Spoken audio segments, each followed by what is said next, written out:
제목 한번 따라해 보겠습니다. 하나님의 자녀가 되셨습니까? 옆 사람 한번 인사해 볼까요? 하나님의 자녀가 되셨습니까?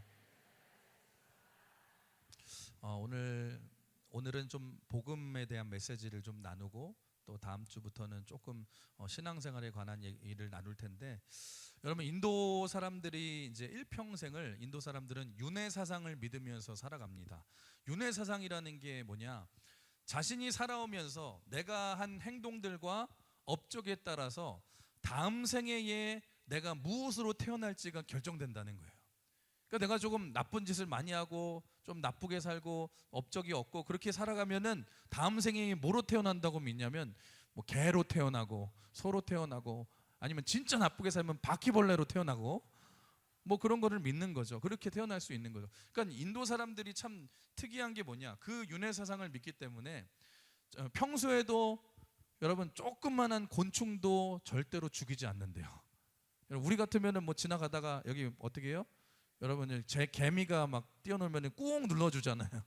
그리고 바퀴벌레 이렇게 딱 이렇게 뭐 이렇게 부엌에서 튀어나오면은 우리 뭐 다른 사람들은 오히려 남자들이 어머 하고 막 놀라고, 여자들은 어떻게 해요? 말없이 발로 꾹 눌러주시잖아요.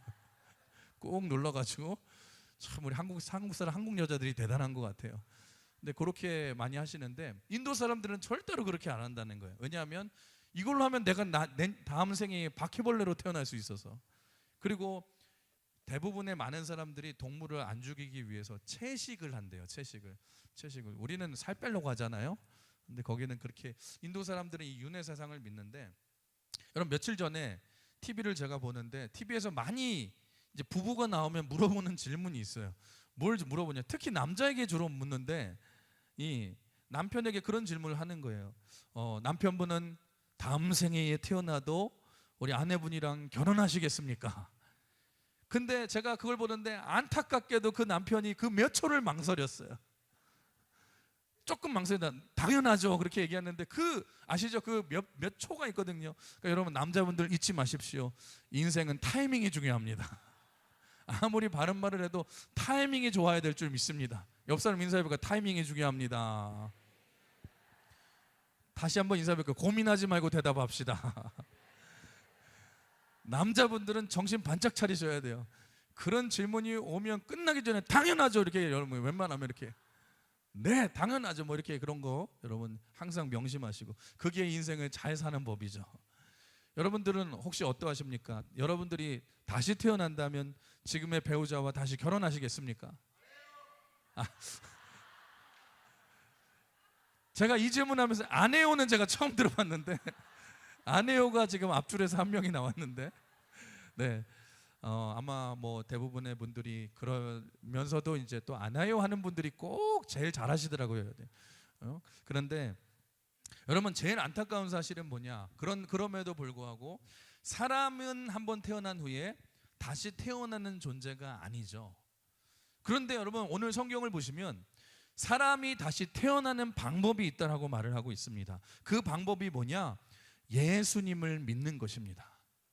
그러니까 여러분, 예수님을 믿으면 다시 태어날 수가 있는데, 그래서 예수님을 믿는다는 것을 다른 말로 영어로 born again, 여러분 다시 태어난다, 거듭난다라고 말을 할 수 있다라는 것입니다. 여러분, 이게 무슨 말이냐? 내가 첫 번째 태어난 첫 번째 출생은 바꿀 수 없지만 오늘 성경은 말이에요, 다시 태어나는 방법이 있다라는 것입니다. 혹시라도 오늘 이 자리 가운데서 내가 다시 태어나서 내 운명을 바꾸고 싶습니다, 그런 분이 이 자리 가운데 계시다면 제가 오늘 그 방법을 말씀드리겠습니다. 여러분, 예수님을 믿으면 될 줄 믿습니다. 내가 예수님을 믿으면 우리의 첫 번째 출생은 부모님으로부터 태어나서 내가 자라는 것이지만, 두 번째 출생은 하나님으로부터 영적으로 다시 내가 태어나기 시작해서 이제는 하나님이 나의 아버지가 되시고 나는 하나님의 자녀가 되는 이 아버지와 자녀의 관계가 되는 특권을 누리게 된다는 것입니다. 그래서 요한복음 1장 12절에 우리 한번 같이 읽어볼까요? 이런 말씀이 있습니다. 시작.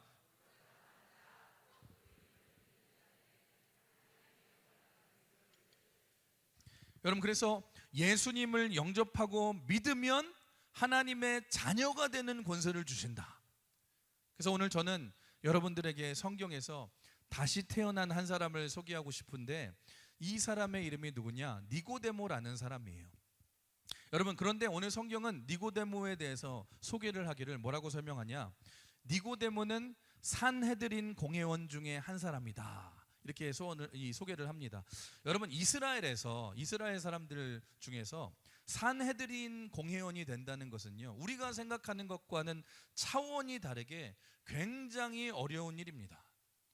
이 산헤드린 공회가 이제 총 71명으로 구성이 되어 있는데, 여러분, 그 중에 수장이 한 사람이 대제사장이고, 나머지 70명은 이제 산헤드린 공회원이 되어서 나라의 모든 정치와 경제와 문화를 이끄는 가장 탁월한 수재들이 모인 곳이 산헤드린 공회원입니다. 여러분, 지금 전 세계를 주름잡고 있는 엘리트들이 대부분 유태인인 거 아십니까? 그리고 노벨 평화상을 받은 3분의 1 이상이 유대인들인데, 그런데 그런 유대인들만 모아놓은 것이 이스라엘 사람들이고, 여러분, 그 중에서 제일 똑똑한 70명을 뽑은 것이 산헤드린 공회원이에요. 그러니까 여러분, 이 70명 안에 들어간다는 것은요, 여러분, 우리가 생각하는 것을 뛰어넘는 엄청난 일이거든요. 일단은 상상을 초월하는 명석한 두뇌가 있어야 되고, 일단은 똑똑해야 되고, 어릴 적부터 토라, 율법, 말씀 같은 걸 다 외워야 되고, 여러분, 사람들 간에 있는 모든 경쟁을 다 뚫고 이겨야지만 들어갈 수 있는, 여러분, 한마디로 말하면 이스라엘 사람으로서는 더 이상 오를 곳이 없는, 세상적으로 말하면 굉장히 최고로 성공한 인생, 최고의 정점을 도달한 성공한 인생이 바로 산헤드린 공회원입니다. 그런데 오늘 본문에 나오는 이 니고데모라는 사람이 이 산헤드린 공회원이었는데, 이 사람은 이렇게 성공의 자리에 올랐는데 문제가 뭐냐? 여러분, 성공했는데도 불구하고 마음이 허무한 거예요. 마음이 허전한 거예요. 기쁨이 없고 행복이 없는 거예요. 여러분, 어떻게 해야지 영적인 축복을 누릴, 여러분, 그 방법과 방향을 모르고 있는 거예요. 그래서 고민하고 또 고민하다가 어느 날 이 니고데모가 예수란 사람의 소문을 듣게 돼요.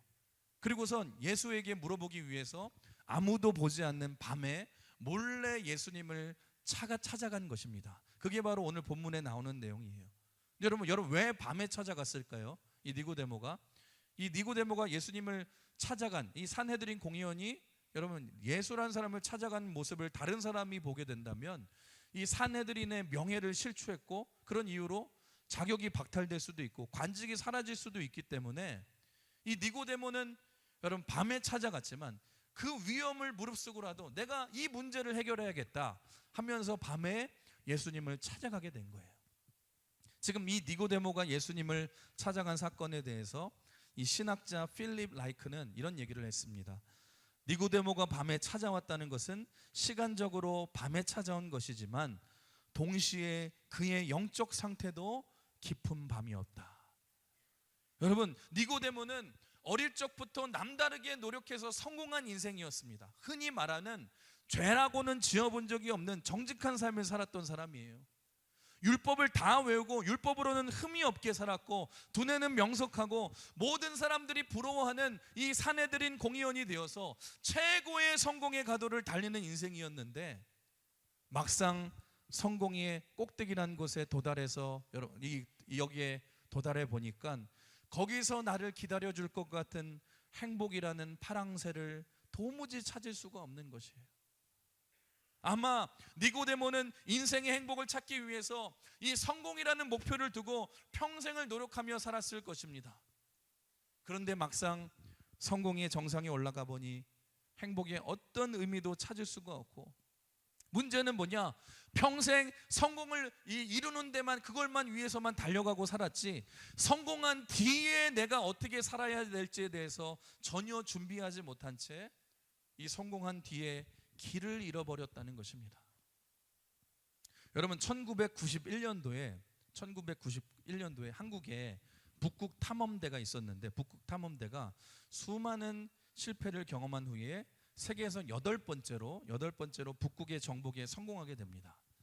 그때 탐험대장이었던 사람이 최종렬 씨라는 사람인데, 여러분 한번 생각해 보십시오. 북극을 한번 정복하고 도달하기 위해서는요, 상상을 초월하는 초인적인 훈련들을 많이 하셔야 돼요. 마라톤도 해야 되고 수영도 해야 되고 체력도 길러야 되고 정신력도 있어야 되고 철인 3종 경기는 당연하게 수렵해야 되고 여러 가지 노력을 해야 되고, 여러분 그렇게 여기다가 운도 좋아야 돼요. 운도.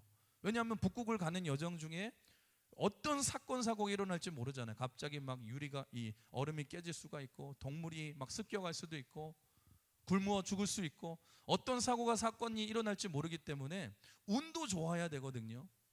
그렇게 이 사람이, 이 팀원이 수년간을 노력하고 준비하고 노력하고 그렇게 준비해서 드디어 북극을 향해서 이 세계에서 8번째로 북극에 도달하기 위해서, 한국에서는 최초로 도달하기 위해서 이 수년간의 훈련 끝에 도전하게 되었고, 가는 도중에 이 안타깝게도 사고로 몇몇 이 동료들을 사고로 이제 잃어버리기도 하고 죽기도 하고, 그 숱한 고난과 어려움을 극복하고 마침내 이 사람이, 최종렬 씨가 대장인 이 팀이 세계에서 8번째로 이 북극에 도달하는 목표를 이루게 된 거예요. 여러분 얼마나 영광스럽겠습니까? 그런데 그때 마침 도달하고 나서 그때 마침 이 대장이었던 최종렬 씨가 쓴 일기가 있는데, 그 일기장에 이런 글이 적혀 있었습니다. 1991년 5월 7일 새벽 1시 정각이다. 드디어 내가 지구촌 제1의 극진 북극에 서는 순간이다. 하지만 이 순간 내게 밀려오는 감정은 기쁨이 아니라 허무함과 허탈감 뿐이었다. 나는 도대체 무엇을 위해, 나는 도대체 무엇 때문에 그 숱한 어려움을 이겨내고 목숨을 내던질 각오로 이 3년이란 긴 세월을 허비했던가. 여러분 이게 바로 최종렬 씨가 쓴 이 일기예요. 고백이에요. 여러분 무슨 말입니까? 그 힘들고 어려운 과정을 거쳐서 북극점에 드디어 딱 서는 순간, 여러분 평생의 인생의 목표를 이룬 순간 아닙니까? 얼마나 기쁘겠습니까? 그런데 이상하게도 목표를 이루고 나면, 이 북극의 정복의 이 정복을 성공하게 되면 기쁨이 있을 줄 알았는데, 행복이 있을 줄 알았는데, 여러분 북극점에 딱 도달하게 되면은 거기서 나침판을 꺼내면은 나침판이 어딜 가리킬까요? 여러분 아마 어딜 가르칠지 모르고 빙글빙글 막 돌게 될 거예요. 여러분 그 순간에 이 최종렬 씨가 느낀 감정이 뭐냐? 허무함과 허탈감과 깊은 후회가 밀려왔다는 것입니다. 여러분 그 이유가 뭐예요? 거기에 가면 행복이 있을 줄 알았는데 행복의 파랑새가 거기에도 없는 거예요. 얼마 전에 여러분 TV에서 유명 가수가 이런 이 얘기를 하는 것을 제가 듣게 됐는데, 어릴 적부터 자기가 평생의 성공을 위해서 쉼없이 달려왔는데 어린 나이에 내가 원하는 이 성공이란 정상에 오르고 나니까 오히려 자기가 느낀 감정이 뭐냐? 당황스럽다는 거예요. 자기가 굉장히 당황했다는 것입니다. 왜 그런 줄 아십니까? 내가 성공이란 목표를 이루고 나니까 이제는 목표가 사라진 거 아닙니까? 그러니까 자기가 그 후에 수년간을 자기가 뭘 해야 될지 모른 채 방황하면서 인생을 살았다는 것입니다. 여러분 아마도 여러분 똑같지는 않겠지만 오늘 본문에 나오는 이 니고데모의 마음도 그런 마음이었던 것 같아요. 자기가 평생 안 먹고 평생 안 입고 평생 안 자고 최선을 다해서 몸부림쳐서 드디어 성공의 점정에 서게 되었는데, 그 다음에 어디로 가야 될지 니고데모가 길을 잃어버린 거예요. 어떻게 사는 것이 인생의 진정한 행복인지, 내가 어느 길로 걸어가는 것이 옳은 길인지를 알지 못하고, 또 니고데모는 산헤드린 공의원 아닙니까? 그래서 산헤드린 공의원은 사람들에게 보통 질문을 받고 답을 주는 사람이었거든요. 현자였기 때문에 자기가 가진 이 질문에 대해서 누구에게도 물어볼 수가 없는 거예요.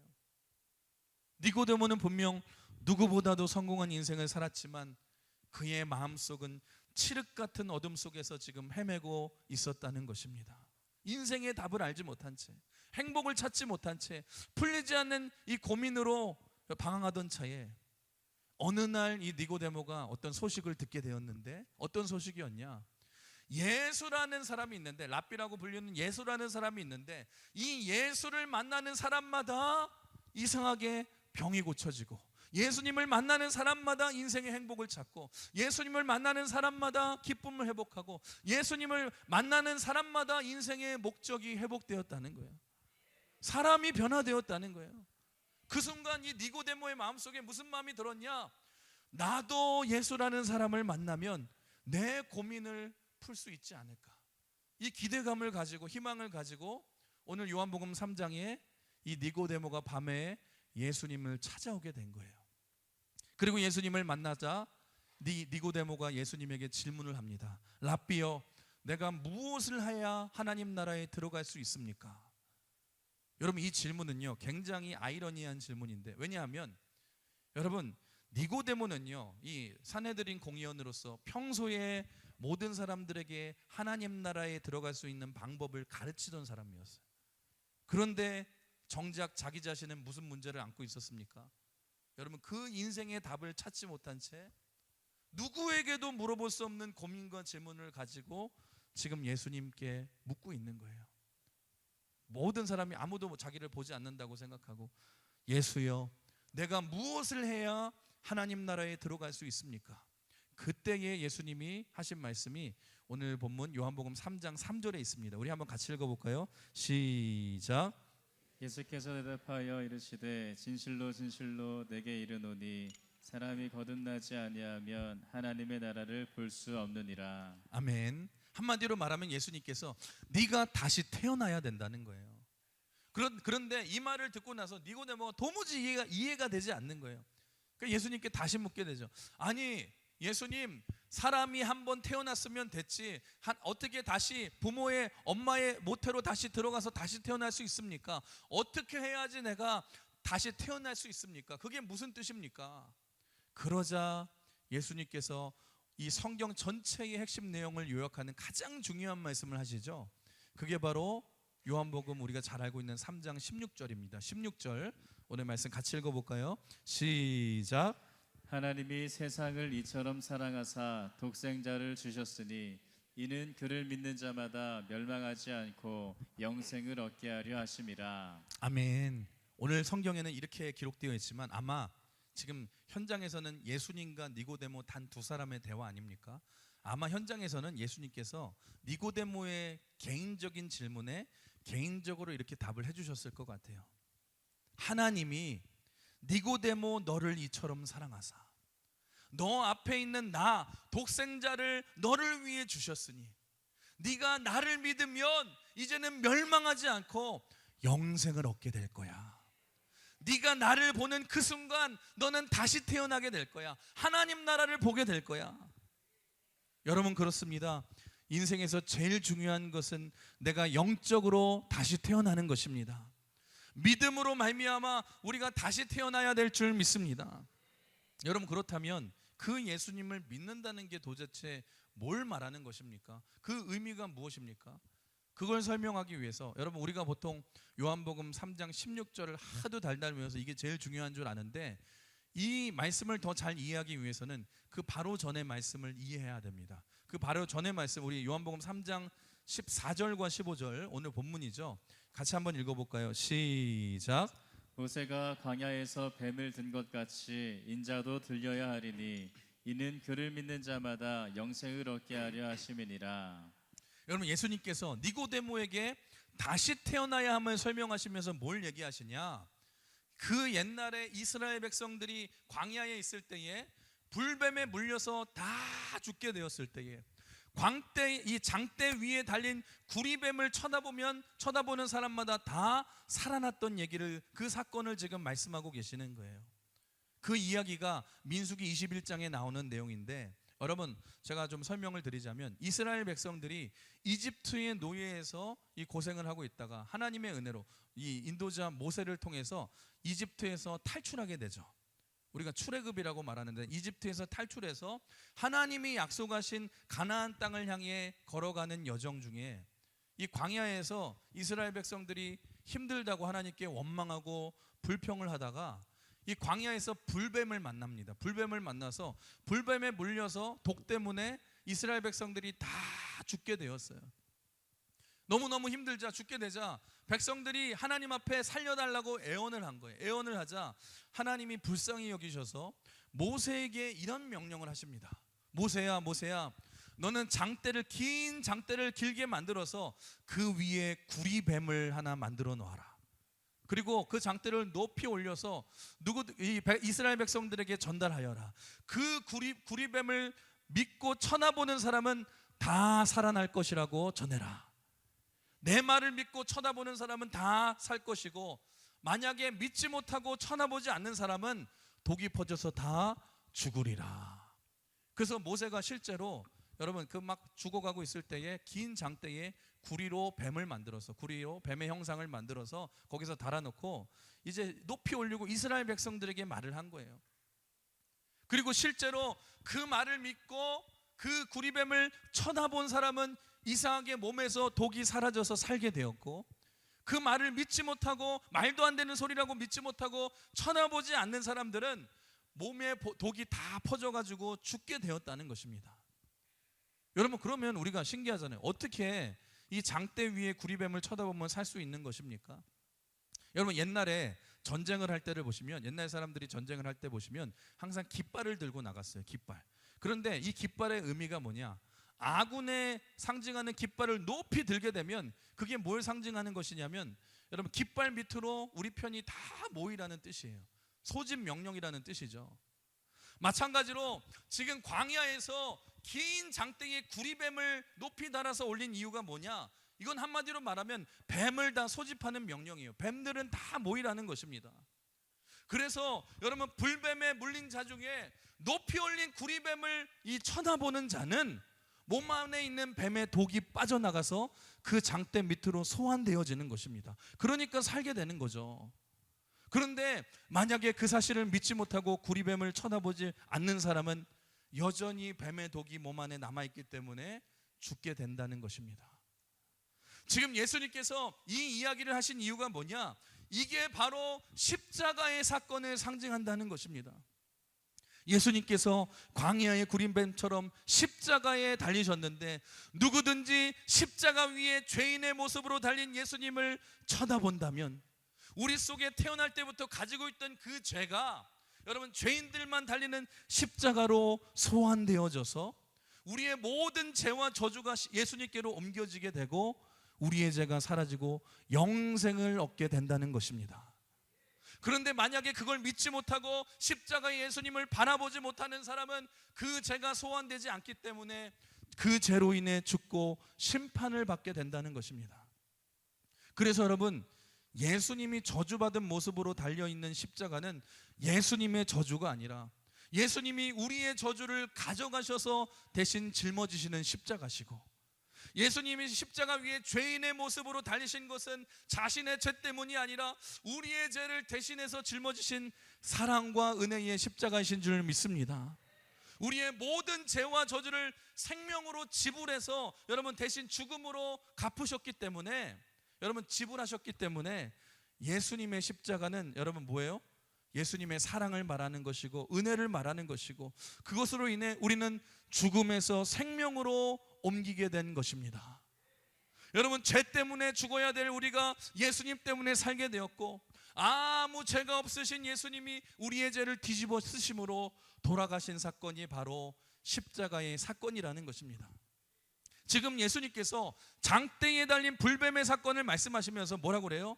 바로 네가 눈을 들어 죄로 네가 죽어야 될 십자가에 달린 예수 그리스도를 바라보면 너의 모든 죄가 예수께로 옮겨져서 영생을 얻게 되고 너는 하나님 나라에 들어갈 수 있는 자격이 주어진다는 거예요. 사랑하는 성도 여러분, 여러분은 다 여러분의 부모를 통해서 아마 첫 번째 출생을 다 경험했을 거예요. 이 중에서 우리가 이 땅에 존재한다는 것은 무슨 뜻이에요? 여러분, 누군가의 부모로부터 우리가 태어났다는 뜻 아닙니까?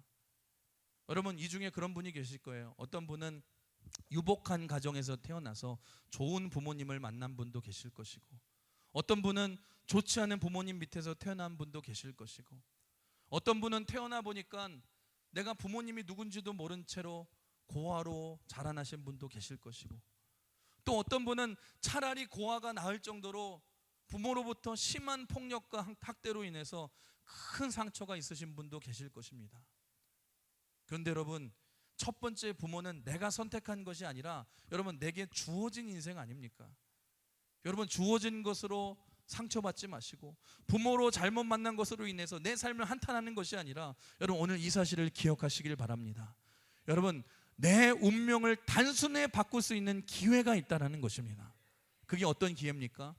여러분 예수 안에서 우리의 영이 다시 태어나면 이제는 하나님이 여러분 그냥 God이 아니에요. 우리가 말하는 하나님이 그냥 나랑 상관없는 God, 여러분 철학에서 말하는 그런 궁극자, 그런 신이 아니라 그 하나님이 나의 아버지가 되어주시고, 여러분 나는 단지 그냥 피조물이 아니라 내가 그 하나님의 자녀가 되는 특권을 내가 누릴 수 있게 된다라는 것입니다.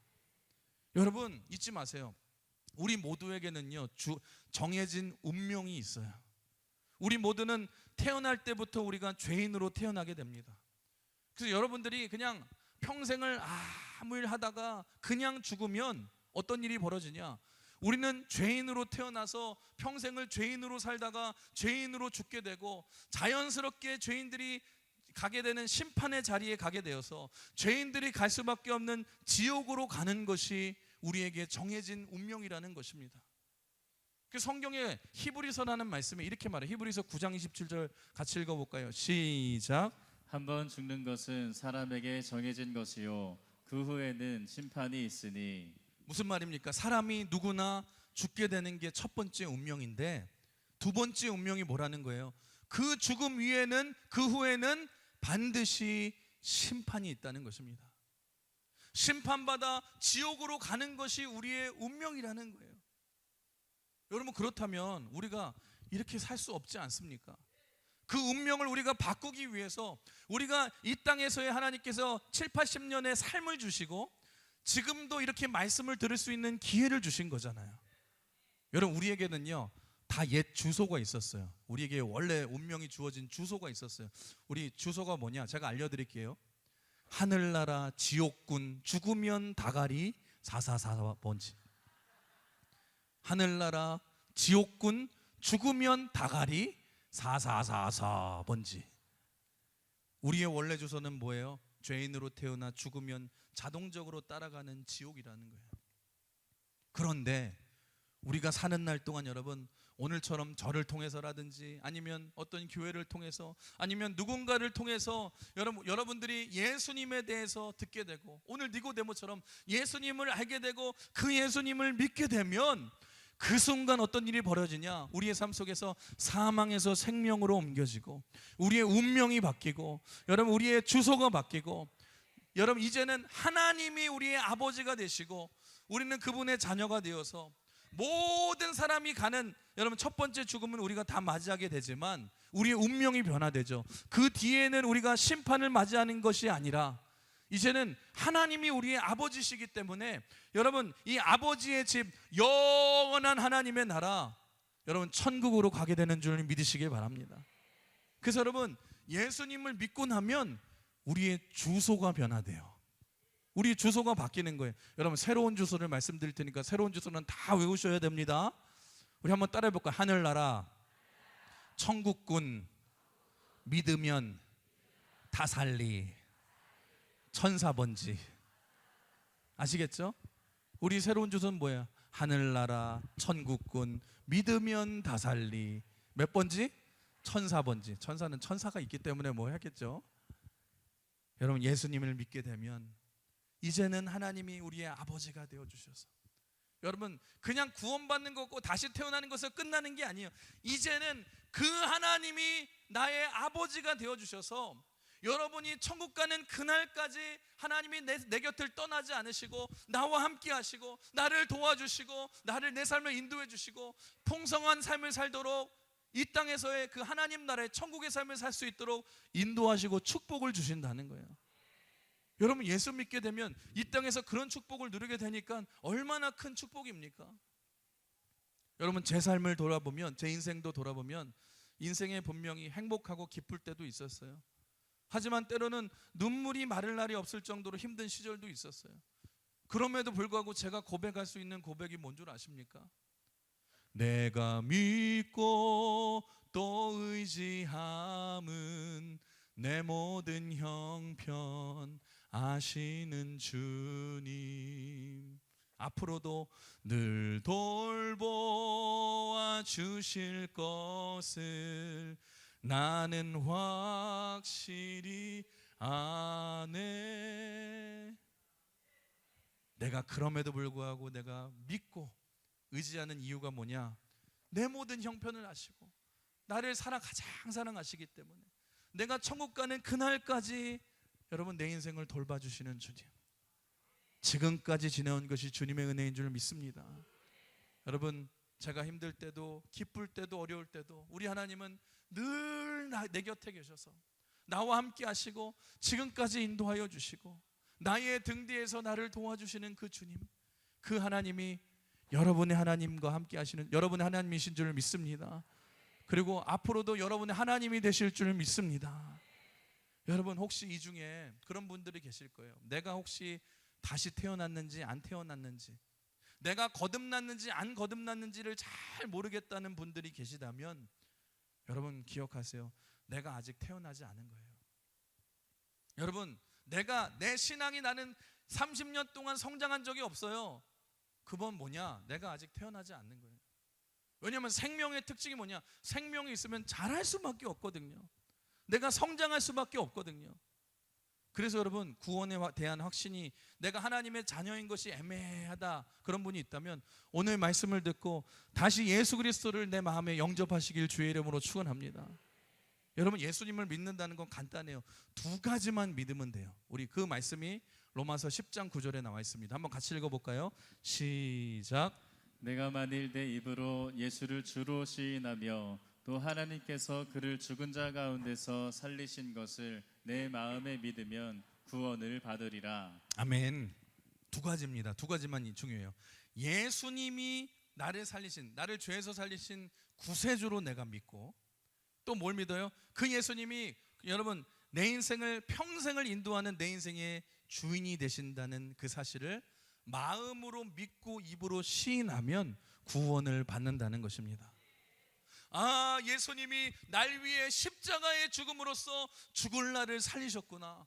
예수님을 내 구세주로 믿고, 아, 그 예수님이 죽음으로 끝난 게 아니라 다시 부활하셔서 이제는 내 안에 들어오셔서 내 인생을 천국 가는 그날까지 인도하시는 내 인생의 주인이 되시는구나. 여러분, 예수님을 구세주로 믿고 내 인생의 주인으로 믿으면, 그러니까 날 살려주시고 내 주인이 되셨다는 이 두 가지 사실을 마음으로 믿고 입으로 시인하면 구원을 얻게 되는 줄 믿습니다. 여러분, 얼마나 간단합니까?